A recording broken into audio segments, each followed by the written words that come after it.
Kita pada petang ni masih lagi dengan perbincangan berkaitan tentang muraqabah. Satu tajuk yang amat-amat penting dalam hidup.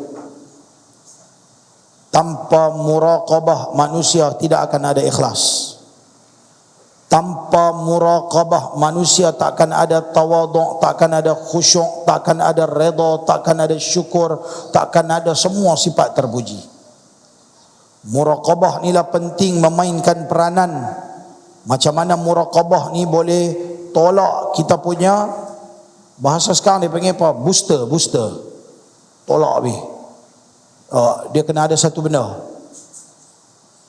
Dia ada satu kereta. Dia kalau tak pakai booster, kita tengok saya kereta kat luar. Saya ada kereta satu. Kereta Innova tu. Lama saya punya kereta.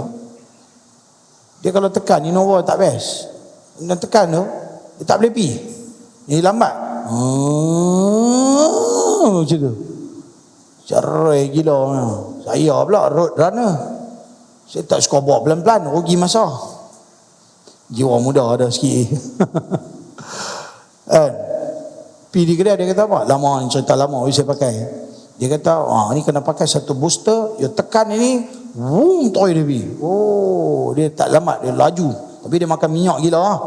Booster, dia akan ada booster. Yang ni tolong bagi laju. Kalau tidak, hang nak capai satu benda tu jadi lambat. Boleh faham? Macam itulah keadaan manusia ni. Apabila dia hidup, dia kena ada satu booster yang boleh tendang diri dia, yang boleh push diri dia, tolak supaya dia boleh cepat sampai. Jangan kata tuan-tuan duk rumah rumah kampung ke rumah apa. Kadang-kadang orang duduk rumah flat, kita rasa macam orang duduk rumah flat ni kira macam moden, ayak semua elok. Tapi kalau main yang tinggi-tinggi kadang-kadang tak sampai ke ayak. Kalau teknologi dia tak kemas, rumah flat biasa pekak, rumah kos rendah. Setengah-setengah rumah-rumah flat ni daripada pakai apa? Mesin supaya ayak boleh tendang pergi masuk rumah dia bagi laju sikit. Sampai lagu tu. Saya duduk di Arab banyak lagu tu. Memang setiap rumah ada pump, ada water pump. Pasal apa dia nak tendang ayak bagi laju? Tidak, ayak kalau slow ya. Maka dia macam tu. Dia seolah-olah water pump ni untuk dia tendang ayak supaya bagi laju. Macam tu manusia, dia perlu ada satu booster dalam diri dia sehinggakan benda ni boleh tendang, boleh tolak dia supaya dia lebih pergi ke depan. Macam kita kadang-kadang ikhlas, kadang tak apa nak ikhlas. Kadang-kadang dia main redha, kadang-kadang tak apa nak redha. Dia kadang-kadang khusyuk, kadang-kadang tak khusyuk. Maka bila kita ada booster ni, dia tendang kita supaya kita lebih kuat untuk lebih cepat capai kita punya matlamat. Maka apa booster tu? Muraqabah. Kita bincang dah 2-3 hari. Muraqabah. Apa dia muraqabah? Muraqabah ni kita ada CCTV. CCTV. Senang faham. CCTV. Apabila kita sedar kita ada CCTV, maka kita tak akan buat satu benda di mana-mana tempat kita berada. Pasal apa? Kesedaran. CCTV itu bukan muraqabah. Kesedaran bahawa ada CCTV sedang melihat, maka itu nama dia muraqabah. Faham tak? Tuan-tuan duduk dalam mana-mana tempat, alamak ada CCTV. Kadang-kadang dalam satu tempat tu bilik yang kecil, tapi CCTV berlambak-lambak 5-6. Tuan-tuan pergi kedai money changer, tuan-tuan pergi money changer, jangan buat main, dia lagi banyak CCTV. Orang main rompak lah, apalah. Si tang ni ada, yang tertutup ni ada, yang terbuka ni ada. Kadang-kadang duduk dalam kan mangkuk, kita tak perasan bakal, dalam tu ada lagi. Mungkin kita tak perasan yang ni, yang ni ada. Dalam celah-celah tu ada pula apa kotak, apakah yang gini. Orang tak perasan lagi, rupanya dia ada macam-macam CCTV. Tujuan dia apa? Nak tengok pergerakan orang yang main nak tukar duit ni. Dia main nak tukar duit ke? Dia main nak curi duit ke? Apa dia punya pergerakan? Kan? Tuan-tuan pergi satu tempat. Tuan-tuan pergi satu tempat dengan tuan-tuan tengok CCTV banyak. Dengan dalam hati tuan-tuan merasakan satu perasaan. Ada bilik kawalan yang ada orang duk perhati CCTV. Dia kadang-kadang ada bilik kawalan, orang tak perhati. Macam masjid kita ada CCTV pun melambak agak.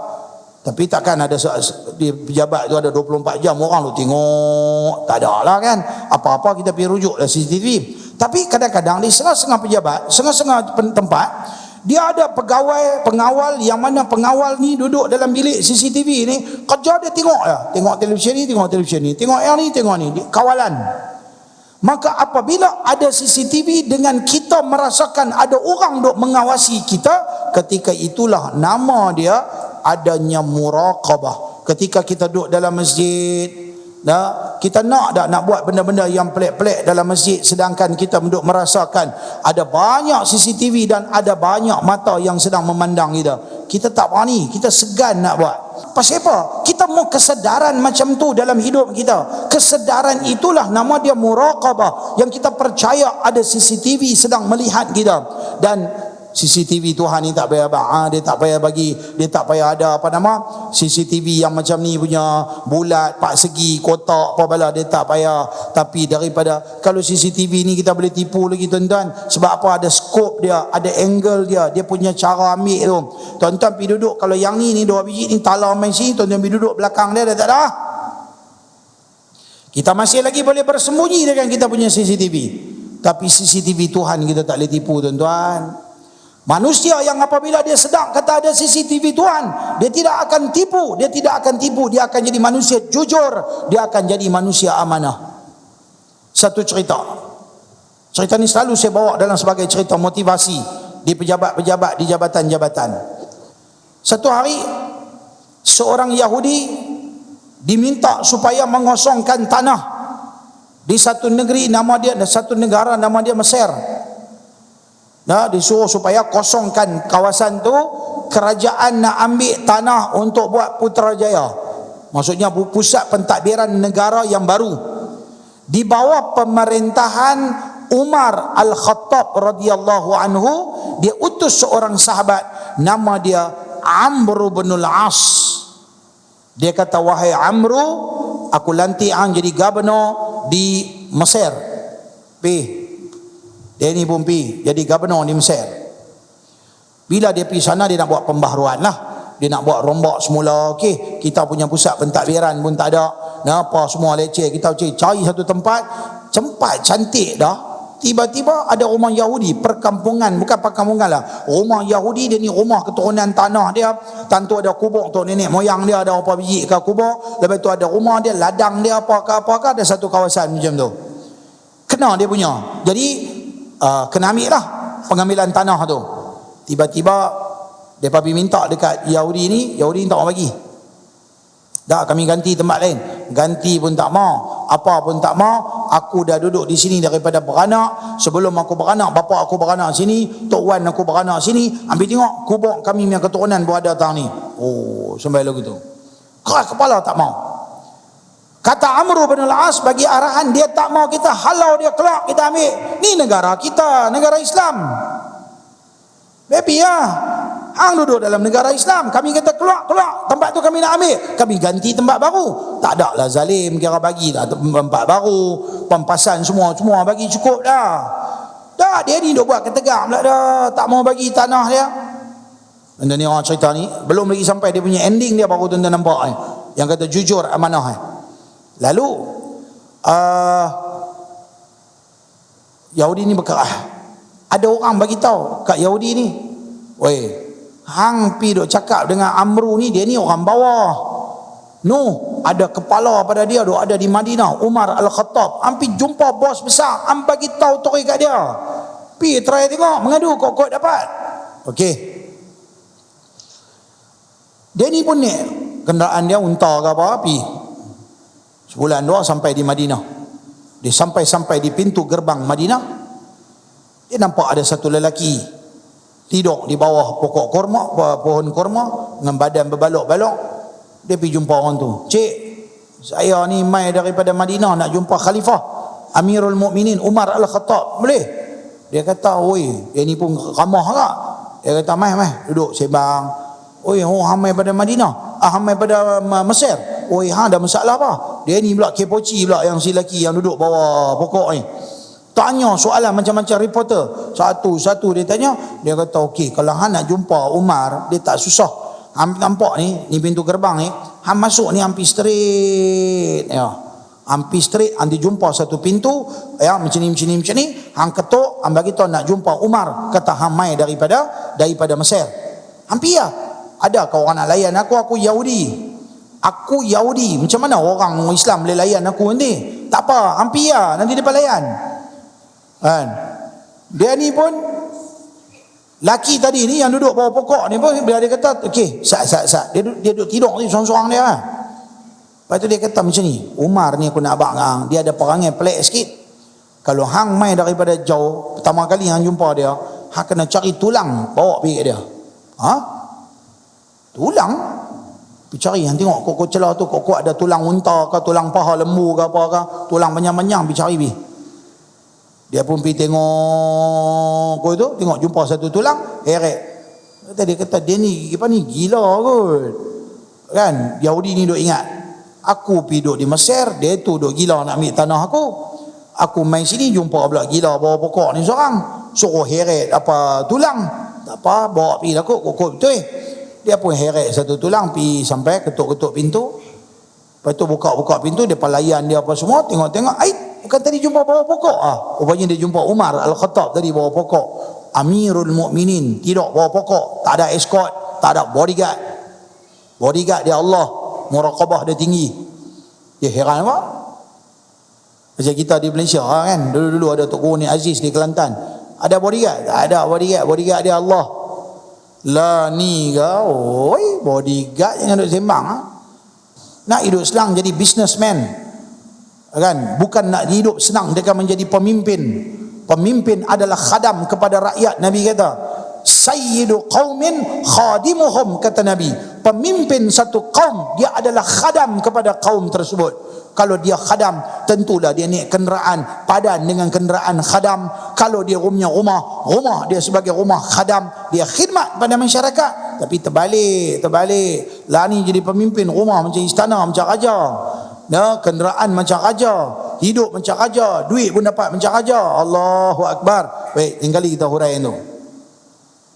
Kata Umar Al-Khattab, dia kata, mai. Mana tadi tulang aku suruh hang heret tadi, mai? Dia kata, nah tulang, mai sini. Dia ambil pedang dia. Di zaman tu orang bangga dengan pedang. Sebab dia perang kan, menyelamatkan agama dan sebagainya. Di mana-mana dia ada pedang. Pedang dia memang tajam lah. Tuan-tuan boleh potong kepala mai ni. Pedang, ambil pedang, syung, kata buk keluar. Dia ambil pedang tu, dia garis kat tulang tu, dia garis panjang.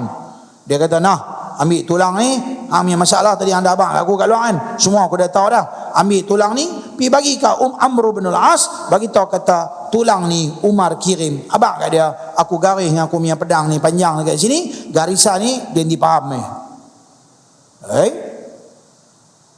Tak apa, dia duduk pelik. Lepas ni tak tahu apa orang Islam ni semua ni, pelik-pelik ni. Tak apa, tak payah tulis surat, senang ya, hantar tulang habis. Sampai dia ni pun balik, pecut balik, punya seronok ni nak tengok apa nak jadi kau Amr bin al-As. Sampai aja dia dekat Mesir, tak dan balik rumah, terus pergi jumpa Amr bin al-As, kirim ni bagi ke Amr bin al-As, aku nak jumpa. Dia kata, aku nak jumpa. Dia kata, okey, bawa pergi jumpa. Okey, hari tu hang nak ambil aku punya tanah. Aku kata jangan, aku tak bagi ambil, sebab di sini ada tanah tu, ada kubur tu nenek moyang aku. Mentang-mentang aku Yahudi yang buat lebih kurang kat aku kan. Dia pun tak buat lebih kurang, tapi nak ambil untuk kepentingan negara, boleh. Dia ada akta pengambilan tanah di negara kita, mana-mana negara pun demi maslahah ummah depa boleh ambil pengambilan tanah ni, demi melihat kepada kebaikan-kebaikan. Daripada hang duk seorang yang tanah tu kami ambil, kami boleh develop, kami boleh bagi 1000 orang duduk di situ, hang kami bagi duduk tempat lain. Dan kalau hang nak duduk seorang-seorang, boleh, kerajaan boleh ambil. Islam membenarkan demi kepentingan umat. Okay, tak apa. Lagi hang nak ambil, Yahudi tu tak boleh ni. Aku pergi jumpa bos hang di sana di Madinah, aku jumpa sendiri Umar Al-Khattab. Ketika aku dah cerita semua benda apa yang berlaku antara aku dengan apa, dia suruh aku bawa tulang ni, aku bawa tulang pergi kat dia ambil dia punya pedang, dan dia garis satu garisan yang panjang, dan kemudiannya dia bagi tulang ni balik kat aku. Dia kata, bawa tulang ni bagi pada Amr bin al-As. Amr bin al-As kata, betul hampir jumpa Umar Al-Khattab, betul dia bagi kat hang tulang ni, betul dia garis ni. Amr bin al-As terus sebek dia main sebek menangis, menangis. Tak tahan lah, nangis. Alamak, Yahudi ni duk tengok, Macam drama mbak ini. Hari tu hang tegas nak ambil tanah aku. Aku pergi susah-susah pergi Madinah, balik-balik mai, dia tu pula bagi tulang, bawa main sini, bagi ke hang pula duk menangis pula satu macam main drama. Ni apa ni, main drama apa ni? Dia tak puas hati. Tiba-tiba tuan-tuan, habis Amr bin al-As menangis. Dia kata, tu dia, tolong cerita saya apa duk berlaku ni.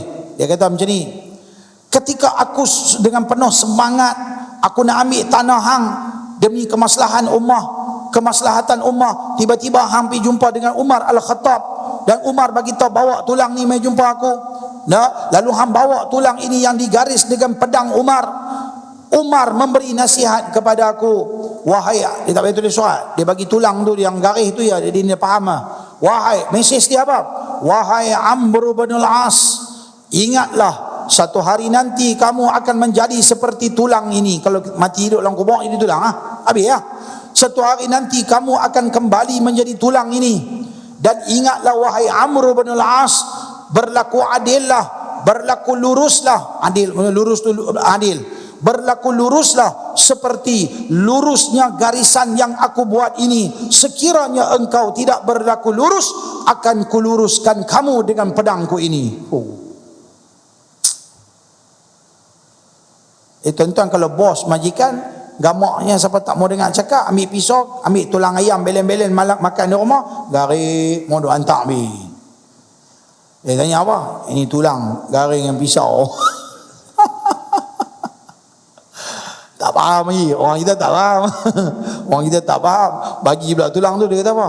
Tengok bos aku tak puas hati kat aku, hantar main sihir kat aku. Kan?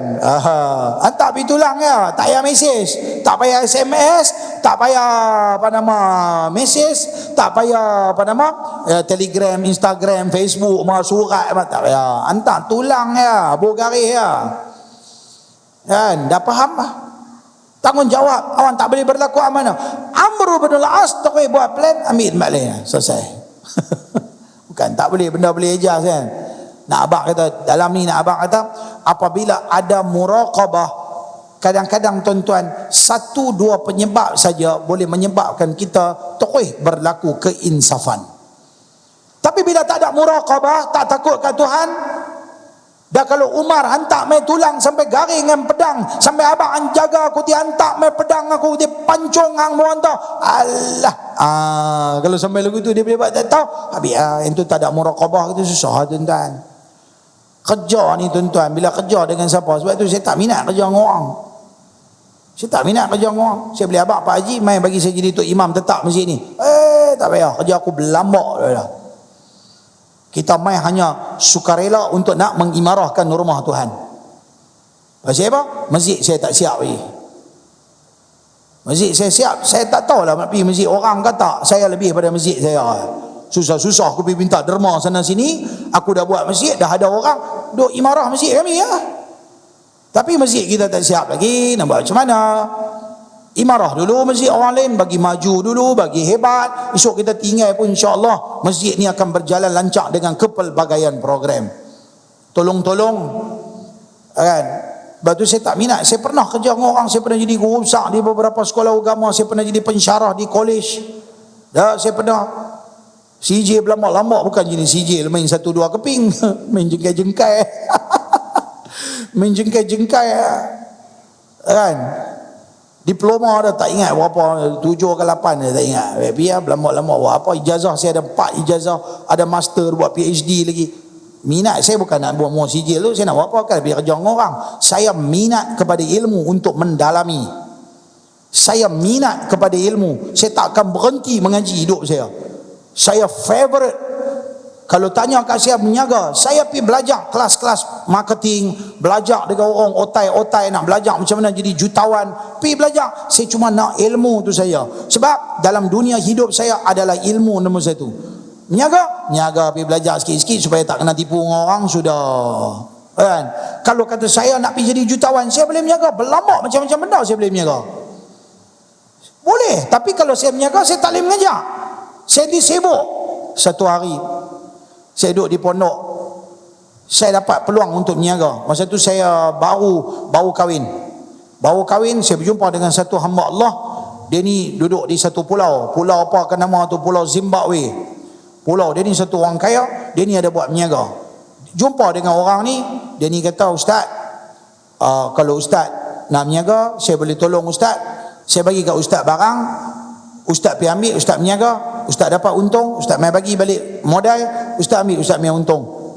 Oh, saya buat berniaga. Saya duduk mengajar di pondok. Saya pagi petang siang malam kerja saya mengajar. Bantu tok guru saya mengajar. Tok guru saya ada dia punya kelas, saya ada saya punya kelas, saya mengajar. Okey, ada masa saya bersama dengan tok guru saya, di samping saya khidmat dengan tok guru saya. Kemudian satu hari saya berniaga, syok berniaga beli kereta. Lepas berniaga boleh beli kereta. Lepas beli kereta, mula sekali saya dapat duit yang saya berniaga ni, saya tukar saya punya tayar 4 biji, bos sport rim. Bangga gila. Boleh mengaji pondok hidup susah ni, dapat tayar baru dengan sport rim. Bukanlah ni kira elok sikit pada tayar yang rim biasa tu kan. Bangga gila tuan-tuan. Duk pondok gaji 150 je sebulan, ni tiba-tiba berniaga mai ribu-ribu masuk dalam poket. Berniaga apa? Berniaga jubah. Dia bagi RM20, jual RM70, RM80, berapa kali ganda dia dapat. Bagi hutang pula, buat macam menggali kaput, dia bagi hutang kan. Di pondok-pondok bagi 3 bulan, sebulan sekali settle. Pakai angkut daripada ni seorang 45 lay. 3 bulan saya berniaga, memang duit masuk gila-gila. Syok, tapi tak mengajak kepala otak fikir RM, duk fikir duit tak mengajak. Satu hari tok guru saya panggil, jumpa tepi jalan, selisih. Gimana Syahul? Lama tak jumpa dia tak? Bahasa dia baling-baling memang. Mu gimana ni? Lama tak nampak. Ada tu guru. Duk buat kerja sikit, buat berniaga-berniaga. Itulah. Dia mau duk cerita mu ni duk pergi berniaga-berniaga rata ni. Boleh duit banyak Alhamdulillah, boleh lah. Kan? Nampak kereta pun comel. Mau buat jam dek orang ni. Dia nak pancung aku Lepas tu tok guru saya kata, "Bang, mengajar apa tak mengajar dah lah ni lah. Mu mengaji puluh-puluh tahun kerja mu nak menyaga ni kan, mu kerja mu mengajar. Tuhan hantar mu mengajar, bukan menyaga jadi peniaga. Tuhan bagi rezeki kat mu mengajar je, rezeki Tuhan bagi kat mu." Tunduk je. Aku baru duk cita-cita nak jadi jutawan. Tok guru aku dah pancung lah. Dia kata apa? Mu ni Tuhan hantar mu untuk mengajar, bukan jadi jutawan. Buah tu saya tak boleh lupa memang ni. Apa dia punya maksud? Tuan-tuan kita pakai tafsir sendiri lah. Sebab tu bukan nak berniaga sangat. Berniaga sikit-sikit jual tu pun kerana nak tampung pondok budak-budak duk mengaji. Betul-betul saya bukan tak ada ilmu, bukanlah bodoh sangat. Saya belajar. Saya pergi orang buat kelas-kelas apa marketing lah, apalah semua. Sampai saya jadi penasihat kepada orang punya syarikat. Untuk syarikat bisnes. Kita ada ilmu, macam mana kita nak sampaikan? Kita ada, pasti kita pergi mengaji. Tapi saya duk fikir, Allah, aku ni dengan dunia ilmu, dia tak boleh nak bisnes sangat. Ambisi, fikir dunia, habis dah hang punya. Kita mau ni tolongi habis semua. Jadi saya tetap memilih dengan saya punya ilmu, dengan dunia ilmu, dunia amalan saya. Tak apa, sampai yang paling baik saya pergi belajar, saya ada ilmu. Paling-paling tak, saya tak kena tipu. Saya boleh bantu orang dengan apa yang saya belajar. Ilmu tu tak rugi pergi belajar. Okay, bukan tak boleh buat berniaga. Otak ni mak saya berniaga, bapa saya berniaga, keturunan saya semua keturunan businessman. Saya saja tiba-tiba pergi duduk dalam dunia ilmu. Daripada kecil saya tolong mak pak saya berniaga. Kepala otak fikir berniaga ya. Memang ada. Satu sudut dalam kepala otak saya ada berniaga. Tapi dah tok guru kata hang ni duduk, dia bila dia kata macam tu saya tinggal tu ya tuan-tuan. Terus saya kata tak apa, bagi orang lain bawa sudah. Tapi betul apa tok guru kata, jaminan rezeki kita, man talabal ilma, siapa tuntut ilmu, kata Nabi, takaffalallahu lahu birizqi, Allah jamin dia punya rezeki. Tak payah takut Saya duk pesan kat budak-budak saya, tak payah takut, belajar ya. Insya-Allah Allah bagi rezeki. Rezeki bukan duit ya, sihat pun rezeki, tenang pun rezeki. Tidur malam boleh letak kepala, tak ada letak, baru kepala tak ada sampai bantai. Dah lena. Lena.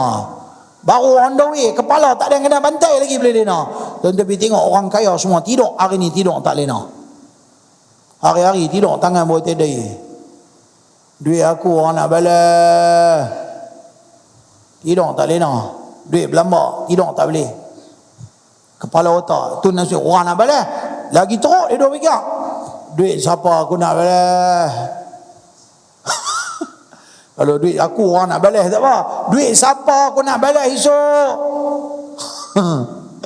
Orang nak kaya malu gitu. Pijak kepala orang, pijak. Cantai dia ni, polkor dia ni, tipu dia ni duk. Kan? Tuan-tuan lah. Pasal apa jadi macam tu? Manusia apabila tidak ada muraqabah. Sebab tu tuan-tuan, hidup ni biar bagi ada muraqabah. Macam mana sahabat tadi ni boleh sampai dalam kepala dia boleh menangis? Amr bin al-As boleh menangis sebab dalam diri dia ada muraqabah. Apabila Umar menyedarkan dia, jaga wahai Amr bin al-As, hang juga manusia yang akan mati dan hang satu hari akan jadi tulang macam ni juga. Ingat wahai Amr bin al-As, berlaku luruslah, jujur dan amanah dalam kerja, kerana satu hari nanti kalau hang tak berlaku lurus, akan kuluruskan kamu dengan pedangku ini. Kita zaman lah ni tuan-tuan nak cari manusia amanah kat mana tuan-tuan? Tak mana nak cari manusia jujur dan amanah. Tuan-tuan pergi ambil duit RM50, tuan-tuan pergi tabur 3-4 keping depan masjid, tengok, kita tengok siapa nak bagi balik, siapa nak selit bola poket. Ada satu hamba Allah mai jumpa saya, dia kata apa? Ustaz, saya ni nak tanya satu soalan. Saya ni dikira bertuah lah Ustaz. Laki, dia kata. Saya rasa diri saya bertuah. Pasal apa? Hari-hari saya jalan, saya jumpa duit 50, 20, 10. Ada aja duit saya jumpa hari-hari. Rasa macam rezeki murah. Soalan saya Ustaz, duit tu saya boleh ambil ke Ustaz? Tuan-tuan tahu saya bagi jawapan dah. Jawapan dia saya bagi skrip Gamak P. Ramli. Saya kata kat dia, bukan kau yang punya. Siapa punya? Siapa punya? Ahmad Albab yang punya. Bukan kita punya. Pasal apa kita nak ambil? Siapa kata yang tu duit hang? Tapi hang jumpa tepi-tepi jalan tu semua bukan hang punya. Tak, siapa manusia punya. Mana boleh ambil? Duit yang dijumpai di tepi-tepi jalan, duit itu sepatutnya dikembalikan kepada Baitul Mal. Harta yang dijumpai tidak bertuan, tak tahu siapa punya, maka dia perlu dikembalikan kepada Baitul Mal. Kan? Macam tuan-tuan pergi masjid, ada jam tangan, ada handphone, pihak masjid dia duk kumpul setahun 2 tahun iklan tiap-tiap kali Jumaat. Siapa? Iklan selama setahun. Apabila selama setahun tidak ada sesiapa yang mai tuntut, maka barang-barang tu semua rujuk kepada pihak Baitul Mal. Ya, di Pulau Pinang, ya, pejabat agama tanya mereka bahagian Baitul Mal, tanya ni barang ni macam ni, kami nak buat macam mana? Boleh tak kami lupuskan dia, kami jual dan kemudiannya kami ambil pada masjid untuk dijadikan wakaf? Ataupun pihak Baitul Mal kata depa mau, depa duk kumpul, depa ambil pihak pemerintah depa ambil, depa kumpul. Bukan kita boleh ambil tak ketahuan, tak boleh. Ni kita jumpa kita balas, kita jumpa kita balas. Oh ni siapa punya? Tak ada siapa punya. Tak ada siapa punya. Hang duk tepi jalan duk cakap dengan kereta, dengan lori, orang tak ada. Lepas tu ada. Saya tanya dah, siapa pun tak mengaku. Mengaku apa? Nak buat tipu Tuhan lagu tu. Bukan lagu tu tuan-tuan. Mana pi amanah, jujur dalam diri kita, benda kita punya tak boleh ambil. Pasal apa kita ambil? Kadang-kadang di masjid orang bawa Quran, orang bawa kitab, orang bawa macam-macam. Depa mai spek mata orang bawa dalam cermin spek mata tu. Betul-betul tengok spek mata tu. Setengah-setengah masjid habis. Tinggal cermin tu ya, cermin almari tu ya. Spek mata dalam tu semua sayat. Depa bawa 3-40 biji bagi wakaf. Siapa tak ada spek mata, amai masjid nak baca Quran, spek mata tak bawa, ngaji kitab spek mata tak bawa, pi ambil tu pinjam pakai sat. Lepas pada tu habis kuliah apa ke, pi letak spek mata dekat situ, pi balik dia pi letak kitab, spek mata dia tak letak, dia pakai balik. Halal tu. Tak apalah, wakaf lah kat aku. Hang siapa orang kena wakaf kat hang? Mereka wakaf untuk masjid, untuk kegunaan awam, bukan untuk buat kenduri spek mata. Tapi saya pernah dapat kenduri spek mata sekali. Saya pergi mengajak di masjid Jelutong satu ketika. Sebelum saya mula-mula sampai, satu hamba Allah mai kat saya. Dia bawa satu kotak spek mata yang murah-murah lah, yang RM5, RM10 tu, yang buat nak baca tu, yang nipis tu. Dia main, dia kata, ustaz ni ada 2-30 biji. Ustaz, saat lagi ustaz tengok masa kuliah ni, ustaz, siapa mau bagi tu ya ustaz? Saya pula sudah pergi umum. Tuan-tuan, siapa mau spek mata? Mai ambil. Allah. Macam goreng pisang panas petang-petang lah, pakai mai ambil berebut. Tu dia nak kata, tak tahulah betul tak betul, depa betul nak pakai ke tak pakai, tapi main dengan bagi free ni tuan-tuan, insya-Allah. Tapi tak apalah, ambil lah tumpang, pasal apa? Pahala dia dapat. Tuan-tuan tengok benda-benda baik, pahala dia dapat. Ya, ada orang bagi kurma, ada orang bagi air zam-zam, ada orang bagi bubuk kanji, ada orang bagi apa lagi. Yang meja kat depan tu tak bagilah, yang tu kena beli. Faham tak? Meja depan tu barang-barang saya punya jual, yang tu jangan pergi ambil pula. Baru ni saya letak kat depan masjid Binjai, kita masuk semayang, keluar-keluar seriat. Depa ingat food bank, ambil free. Allah, pi. Hari tu punya tengah 200 ke halal bila begitu ya. Saya pun keluar-keluar, dia kata tu, saya kata lain kali kena tulis dijual. Benda untuk dijual, tak apa. Ya, ini sedekah ya. Esok ni rezeki Tuhan yang tak main kat lain, alhamdulillah. Tuan-tuan kan. Yang ni nak bagi ada. Manusia apabila ada muraqabah, dia tak akan berani ambil selagi benda tu tak confirm. Bila dia keluar masjid, yang ni untuk bagi ke, untuk jual ya, dia akan tanya orang, yang ni boleh ambil ke? Yang ni memang food bank ke? Siapa yang susah boleh ambil ke? Dia akan tanya, bukan dia terus-terus pergi ambil ya. Tak apalah, tang kita halal bila dia. Tapi tang dia, tang manusia tu nak ambil. Yang ni apa ambil, dia kata boleh ambil, tapi ambil seorang satu ya. Ambil Isyak kata boleh ambil, terus 3 kampik berai ambil balik rumah. Orang lain tu ambil ke? Jujurlah sikit, amanahlah sikit tuan-tuan. Ambil patut-patut pi balik makan dulu, esok habis mai ambil lain. Muraqabah, apabila ada muraqabah manusia takut pada Allah. Bila tak ada muraqabah manusia tak heran apa yang berlaku. Subhanakallahumma bihamdika asyhadu an la ilaha illa anta astaghfiruka wa atubu ilaik. Bismillahirrahmanirrahim. Wal 'asri innal insana lafi khusr illa alladhina amanu wa 'amilus solihat wa tawasaw bil haqqi wa tawasaw bis sabr. Assalamualaikum warahmatullahi wabarakatuh.